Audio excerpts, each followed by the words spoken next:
Doctores, sean bienvenidos a la práctica de la fisiología del sistema cardiovascular. Mi nombre es Daniela Olmedo y en esta ocasión voy a hablar acerca de la relación que existe entre el sistema de conducción y la actividad eléctrica del corazón al momento de interpretar un electrocardiograma en una persona sana, para lo cual he tomado como referencia bibliográfica el Tratado de Fisiología Médica de Guyton, capítulo 11 y 12. Para empezar, el sistema de conducción cardíaco son las estructuras desde donde se produce y se transmite el estímulo eléctrico que permite la contracción del corazón. Sus principales elementos son el nodo sinusal, el nodo auriculoventricular, el haz de His y las fibras de Purkinje. Cuando el impulso cardíaco atraviesa el corazón, las corrientes eléctricas también se propagan desde el corazón hacia los tejidos adyacentes que lo rodean. Una pequeña parte de la corriente se propaga hacia la superficie corporal. Si se colocan electrodos en la piel, en lados opuestos del corazón, se pueden registrar los potenciales eléctricos que se generan en la corriente. Este registro se conoce como un electrocardiograma, el cual está formado por una onda P, un complejo QRS y una onda T. Con frecuencia, aunque no siempre, el complejo QRS está formado por tres ondas separadas: la onda Q, la onda R y la onda S. Cualquier tipo de alteración del patrón de la transmisión puede producir potenciales eléctricos anormales alrededor del corazón y como consecuencia modificará la forma de las ondas en el electrocardiograma.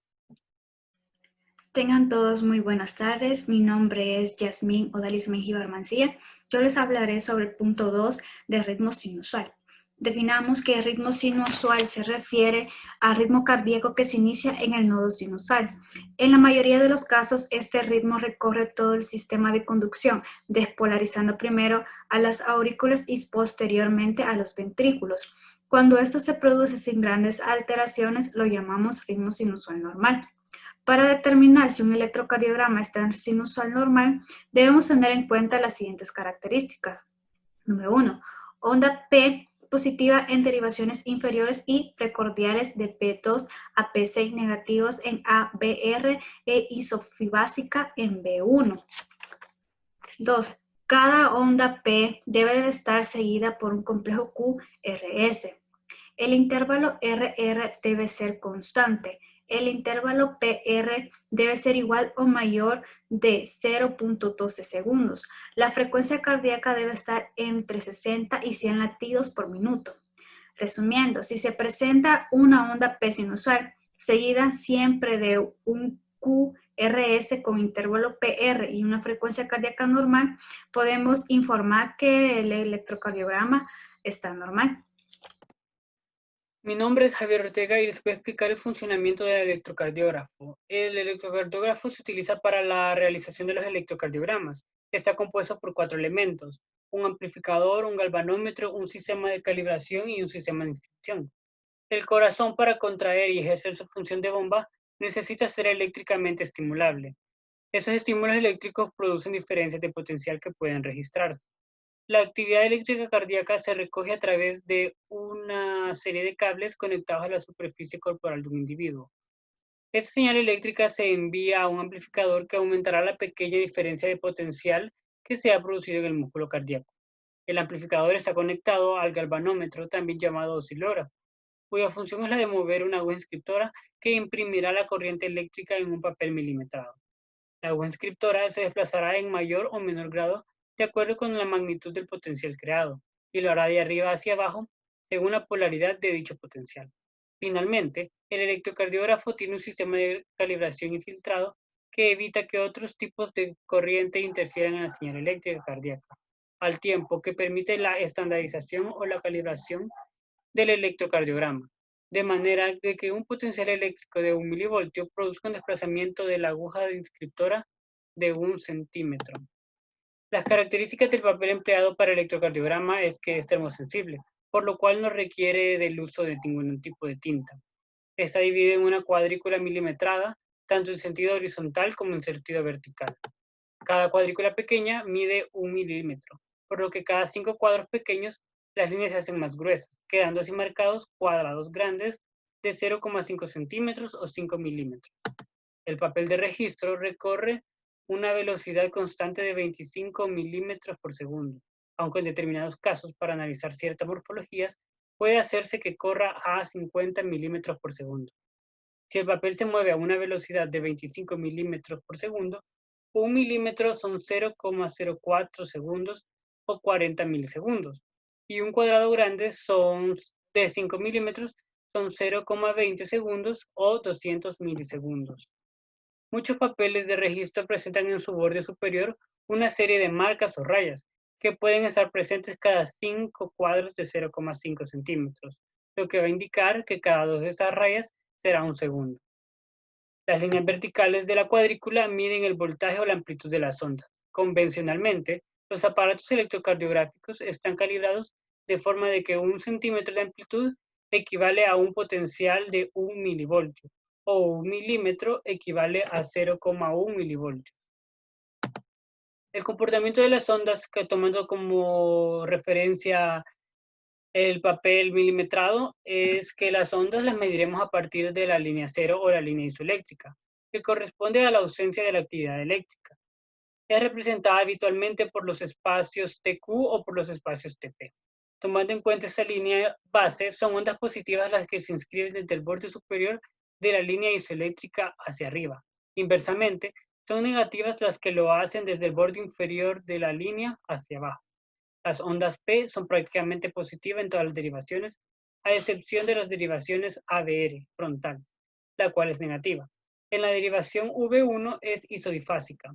El complejo QRS puede ser negativo, positivo o difásico, con una porción negativa y una porción positiva. La onda T es positiva en todas las derivaciones, menos en la ABR, en la cual es negativa. Se pueden encontrar excepciones de estos en personas con obesidad o en niños menores de 6 años. Por último, la onda U es habitualmente positiva. Mi nombre es Alejandro Munguía y voy a hablar sobre el procedimiento para la toma de un electrocardiograma. Principalmente tenemos que saber el manejo del aparato. Debemos de reconocer las partes de un electrocardiógrafo, especialmente los electrodos que van a ser ubicados en extremidades, brazo izquierdo, brazo derecho, pierna izquierda y pierna derecha. También los electrodos que van a ser ubicados en las derivaciones del tórax o derivaciones precordiales. Estos van a ir enumerados B1, B2, B3, B4, B5 y B6. Más adelante les hablaré sobre dónde tienen que ir ubicados. La preparación del paciente. Al paciente se le debe de informar el procedimiento, se le debe de informar la razón por la cual fue prescrito y se le debe de informar que es indoloro. Se le debe de invitar a que se quite la camisa, reloj, pulseras, ya sea en muñecas o tobillos, cadenas, anillos u otro accesorio que lleve puesto, manteniendo siempre la comodidad del paciente con el médico. La técnica que se utilizará será el triángulo de Einthoven. Einthoven partió de la premisa de que el cuerpo humano representa un conductor de gran volumen que tiene la fuente de actividad cardíaca eléctrica en su centro. Para demostrarlo, utilizó un sistema triaxial de 3 ejes, tomando como ejes a las 3 derivaciones estándar, D1, D2 y D3. La ubicación de los electrodos. Los electrodos de los miembros superiores, como es la muñeca izquierda y derecha, se ubican pues en la muñeca izquierda y derecha. La ubicación de los electrodos de miembros inferiores se ubican en la región pretibial de miembros inferiores. En cuanto a los electrodos de las derivaciones precordiales, se ubican B1 en el cuarto espacio intercostal derecho, con línea paraesternal derecha. El B2 se ubica en el cuarto espacio intercostal izquierdo, con línea paraesternal izquierda. B3 va en medio de B2 y B4, por lo cual tenemos que ubicar primero a B4, que será en el quinto espacio intercostal con la línea media clavicular. En medio de B4 y B2 irá B3. B5 irá en el quinto espacio intercostal con línea media axilar anterior. B6 irá en el quinto espacio intercostal con línea media axilar. Los instrumentos o materiales que se utilizarán para mejorar el electrocardiograma será básicamente el alcohol gel conductor, que favorecerá la efectividad de los electrodos y se ubicarán según el triángulo de Einthoven o los electrodos. Buenos días, mi nombre es Caroline Naomi Méndez Velázquez y me toca hablarles sobre el objetivo 5, cómo saber si un electrocardiograma está bien tomado. El primer paso que se debe valorar al leer un electrocardiograma es determinar si el EKG está bien realizado. Nombre. No colocar el nombre del paciente es uno de los errores más frecuentes cuando se realiza un electrocardiograma. La fecha y la hora. Es muy importante para determinar cuándo se ha producido una alteración en el EKG, sobre todo en los pacientes que presentan cardiopatía isquémica o arritmias cardíacas. También están las 12 derivaciones presentes. Para considerar que un electrocardiograma está bien realizado, deben estar bien registradas las 12 derivaciones, pues son impredecibles para el análisis correcto de un EKG. También está la presencia de pocos artefactos. Los artefactos son señales externas al corazón registradas en el electrocardiograma. Las más frecuentes son las producidas por los movimientos o por mal contacto de algún electrodo con la piel. El cambio de electrodos periférico. Es frecuente intercambiar electrodos de los brazos y las piernas, lo que provoca cambios en las derivaciones periféricas.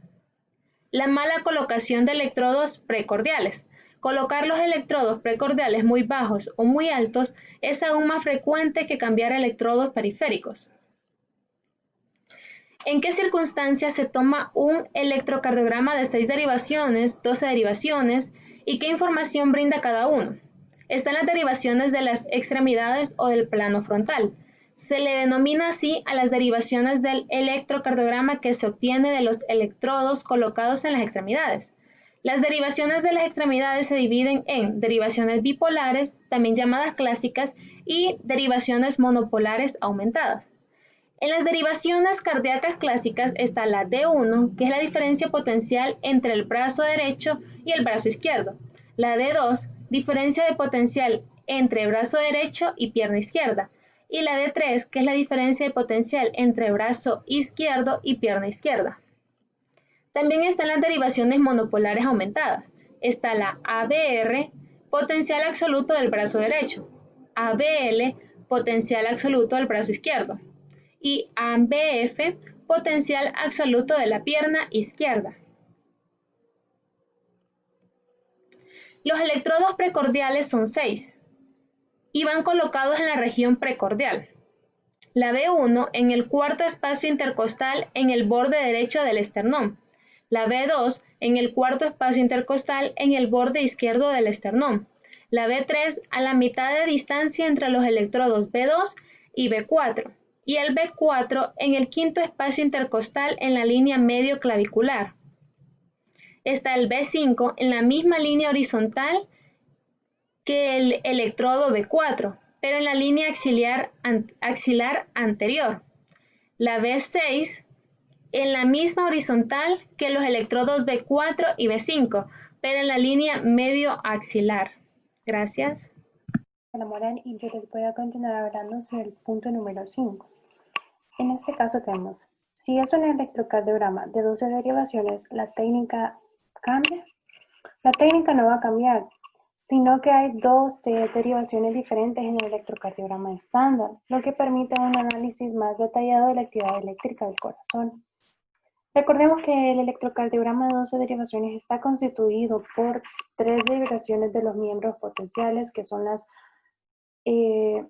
unipolares, que son la BR, la ABL y la ABF. Luego también tenemos las 3 derivaciones de los miembros estándar, que son las bipolares, que son las variaciones 1, 2 y 3. También tenemos las 6 derivaciones precordiales, que va desde la B1 hasta la B6. Este electrocardiograma de 12 derivaciones se utiliza para el diagnóstico de los cambios causados por los síndromes coronarios agudos. los ataques cardíacos, los cuadros de bloqueo de rama, así como para diferenciar ciertas taquicardias, por ejemplo, las supraventriculares de los ventrículos. Este electrocardiograma de 12 derivaciones se utiliza habitualmente en el contexto hospitalario. No obstante, también se usa con frecuencia cada vez mayor en la medicina prehospitalaria para atender mejor al paciente y identificar de una manera mucho mejor si hay un síndrome coronario agudo y así tratarlo de una manera más eficiente. También, bueno, aquí tenemos el ejemplo de un electrocardiograma de 12 derivaciones. Luego tenemos los aspectos que pueden interpretarse en un electrocardiograma.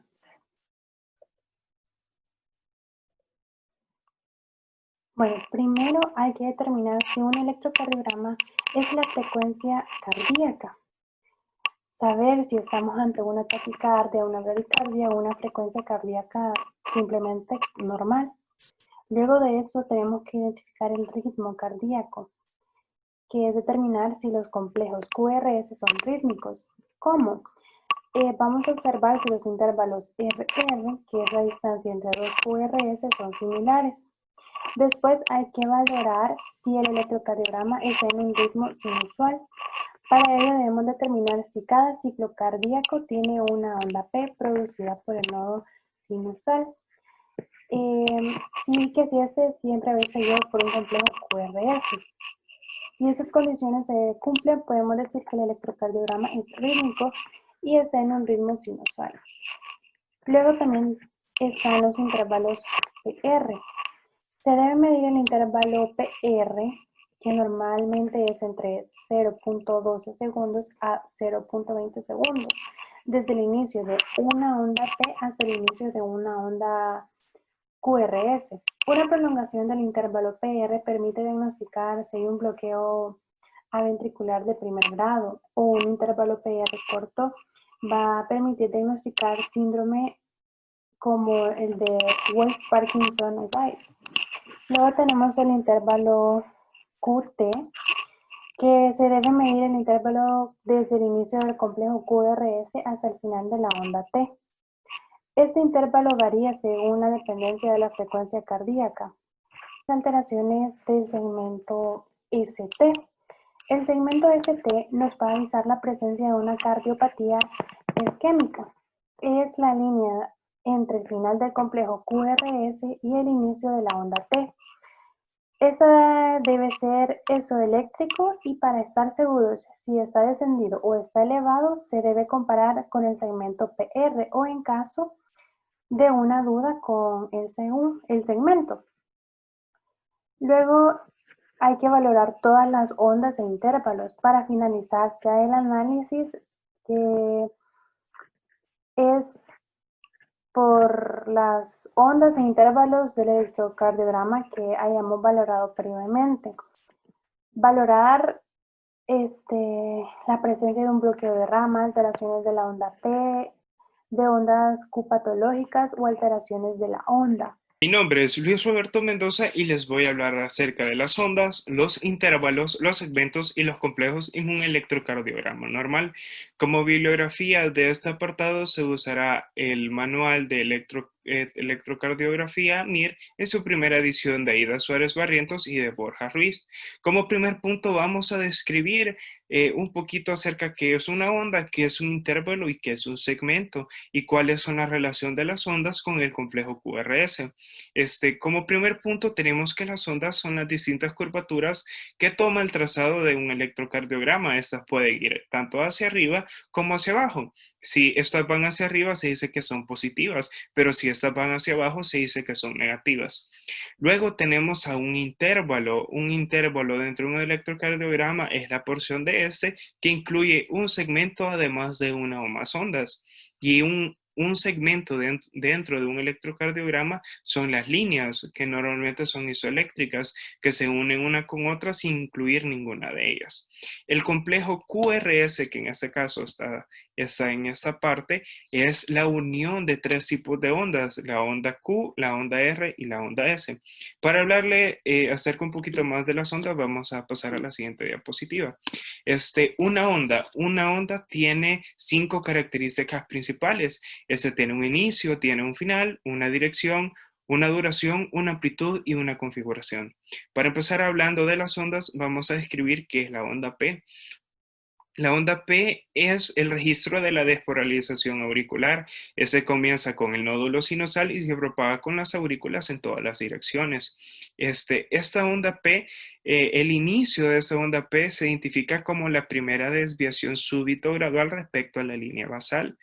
Y la finalización de esta onda P es cuando se aplana y vuelve a la línea basal. Asimismo, tiene una dirección. Esa dirección, como había mencionado antes, puede ser tanto positiva como negativa. En este caso, la dirección de la onda P va a ser positiva.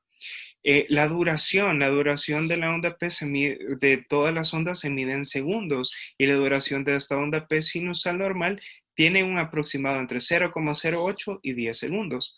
La amplitud de esta onda P la vamos a medir en milímetros. El papel utilizado para tomar un electrocardiograma es un papel milimetrado. Por tanto, se puede ver la amplitud de esta onda contando los cuadritos milimetrados. Y se dice que el promedio de amplitud de la onda P va a ser de 0,5 a 2,5 milímetros, pero normalmente esta onda P no rebasa los 2 milímetros. Entonces, cuando esta sí lo hace, ya se cree que existe una patología que posteriormente en el recorrido de todo el electrocardiograma se va a verificar. Cuando hablamos de la configuración de una onda, nos referimos a la forma que tiene esta. Esta onda P tiene una configuración lisa y redondeada. Cuando vamos a hablar acerca del complejo QRS, vamos a hablar que esta representa la despolarización normal de los ventrículos. Esta despolarización se inicia en el lado izquierdo del tabique interventricular en la proximidad de la unión atrioventricular y atraviesa el tabique interventricular de izquierda a la derecha. Como había mencionado antes, este complejo QRS está formado por 3 tipos de ondas, la onda Q, la onda R y la onda S. Y cada onda tiene o significa algo particular, ya que ninguna tiene un significado igual al anterior. Por ejemplo, la onda Q es la primera desviación negativa que aparece en el complejo QRS, que sería esa de aquí, y que no está precedida tras una onda R. Como había mencionado antes, la dirección de la onda tanto puede ser positiva como negativa. Si va hacia abajo es una onda negativa. Entonces, esta es la primera onda negativa que no está sucedida tras una onda R. Esa onda R va a ser la primera onda positiva. Va a ser la primera desviación de onda positiva existente en este complejo QRS. Las desviaciones o las ondas positivas subsiguientes se denominan R' o R'. Y como último, para dejar de hablar de ese intervalo, tenemos a la onda S. La onda S va a ser una onda negativa, pero se define como la primera desviación negativa que aparece en este complejo QRS tras una onda R. La onda Q sería la primera desviación negativa, pero que no está precedida de esa onda R. En cambio, la onda S sí está precedida de esta onda R, que como habíamos mencionado antes, es positiva. Y para hablar un poquito acerca de la onda T, se dice que esa onda T representa la repolarización normal de los ventrículos. Y esta onda T iniciará cuando termine el complejo QRS y va a finalizar cuando vuelva a la línea basal, y esta va a señalizar la finalización de esta onda T. Como había mencionado antes, tiene una duración aproximada de entre 0,10 a 0,25 segundos o superior. La amplitud de esta onda T es una amplitud que tiene que ser inferior a 5 milímetros. Y como un dato general o una regla general aplicada a la clínica cuando se realiza un electrocardiograma es que la onda T nunca tiene una altura superior a las 2/3 partes de la onda R. Entonces, cuando ya esta onda T tiene una altura superior a las 2/3 partes de la onda R, se debe de tomar prolongadamente más ese electrocardiograma para verificar si existe una anomalía dentro del paciente al que estamos examinando. Asimismo, tenemos a la onda U. La onda U representa posiblemente la repolarización de las fibras de Purkinje o la repolarización retardada de alguna pequeña porción del ventrículo. Este inicio de la onda U, que la tenemos aquí, se identifica como la primera desviación súbita respecto a la línea basal o respecto a la pendiente ascendente de la onda T. Entonces, cuando termine esta onda T, el inicio de la onda U sería cuando la onda T toque la línea basal. ¿Y cuándo terminará esta onda U? Cuando vuelva a tocar esta misma, la línea basal o la pendiente descendente de la onda T, indica también el final de esa onda U. La dirección de esa onda U normalmente es positiva, tal como ocurre con la onda T normal, precedida de una derivación número 2. La duración de esta onda U, esa duración de esa onda U no se determina de manera sistémica, no existe un rango, sino que va a ser especial por cada individuo, ya que como había comentado antes, es posiblemente una repolarización. Entonces, eso depende de cada individuo y puede variar en los tiempos según cada persona. Y la amplitud de esa onda U es normalmente inferior a 2 milímetros y siempre que la onda T siempre es menor que la onda T. Pero si en este caso la onda U sería mayor que la onda T, se puede sospechar de igual manera una patología asociada. Y por la perla, explicaré qué podría pasar si se bloquean los canales de sodio, calcio y potasio a niveles cardíacos y cómo se reflejaría en el EKG. Como primer punto, necesitamos explicar acerca de las fases. La fase 0 es la despolarización. En él permite que el sodio circule rápidamente hacia el interior de la célula y la despolarice. El potencial de membrana alcanza un nivel de 20 milivoltios, aproximadamente antes de que los canales de sodio se cierren. En la fase 1 es la repolarización inicial. La célula empieza a repolarizarse y los iones de potasio salen de la célula a través de los canales de potasio. La fase 2, meseta, los canales de calcio se abren y los canales de potasio rápido se cierran. Tienen lugar una breve repolarización inicial y el potencial de acción alcanza una meseta como consecuencia de, primero, una mayor permeabilidad de los iones de calcio y 2, la disminución de la permeabilidad de los iones de potasio. En la fase 3 es la repolarización rápida, los cuales los canales de calcio se cierran y los canales de potasio lentos se abren. Los canales iónicos de calcio y el aumento de la permeabilidad de los iones de potasio que permiten que los iones de potasio se salgan y rápidamente de la célula, ponen fin a la meseta y devuelven el potencial de membrana de la célula a un nivel de reposo. La fase 4 es el potencial de membrana de reposo, en el cual queda con un valor medio aproximadamente de menos 90 milivoltios o menos 85 milivoltios. Para tener una mejor comprensión, nuestro segundo punto es de que si los canales de sodio, calcio y potasio se cierran, esto provocaría de que no hubiera despolarización, polarización o meseta, que son los principales fases. Entonces, no habría una despolarización ni tampoco habría un impulso cardíaco. Entonces, para reflejarlo al EKG, que es el electrocardiograma, podemos decir de que si no hay una despolarización, tampoco va a haber una polarización. Es decir, de que esto pasa más en un infarto o por fármacos o por otro tipo de situaciones que puedan provocarlo. También podemos decir de que si no hay una despolarización y polarización, puede afectar mucho al corazón, siendo así de que no tuviera una contracción, ninguna relajación. Y esto provocaría la... Mi nombre es Claudia Mariela Espineda y yo les estaré hablando del eje eléctrico del corazón y la frecuencia cardíaca en la lectura del electrocardiograma. Mi bibliografía se basó de diferentes documentaciones que encontré sobre el electrocardiograma.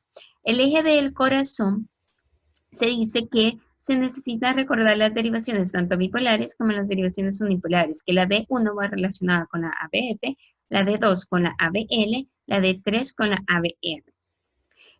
Dice que el primer paso es encontrar el complejo isodifásico. El complejo isodifásico es el que tiene una curvatura tanto como positiva como negativa en las 6 derivaciones del electrocardiograma. En este caso podemos ver que esta es la ABL. Y la ABL se dice que está perpendicularmente con la D2. Vamos a ir a buscar la D2. En este caso, la siguiente derivación y vamos a ver si se encuentra cargada positiva o negativamente en su curvatura. Se ve que está más positivamente. Entonces vamos a ir a buscar la derivación de 2 con la ABL. En este caso sería la ABL con la de 2. Como se encuentra positivamente, sería el eje de más 60 en este caso. Y con la frecuencia cardíaca se encuentran diferentes métodos para poder encontrar la frecuencia cardíaca. Se dice que está el de 300, que también llamado RR, o también el de 1500, que es el que voy a estar explicando. El de 300 se dice que es buscar la primera onda R hasta la siguiente onda R, como podemos ver acá. En la primera línea que es demarcada en la línea R, donde cayó, a la siguiente línea, supongamos que en este momento aquí se encontrara la primera línea del complejo, la onda R. En la siguiente línea, que sería esto, sería 300, sería 150, 100 y así sucesivamente hasta llegar al 50 para ver. Y sería de onda R a onda R. En este caso sería, acá la siguiente sería 300, 150, 100 latidos aproximadamente si lo hacemos con el de 300, que es esto, o de la onda R a la onda R. También está el método del 1500, que es contar cada uno de los cuadritos pequeños que se encuentran milimetrados. En este caso eran 16 cuadritos pequeños, entonces vamos a dividir 1500 entre 16, dándonos un total de 300 latidos por minuto. Esto es en el electrocardiogramas regulares. Gracias por su atención prestada.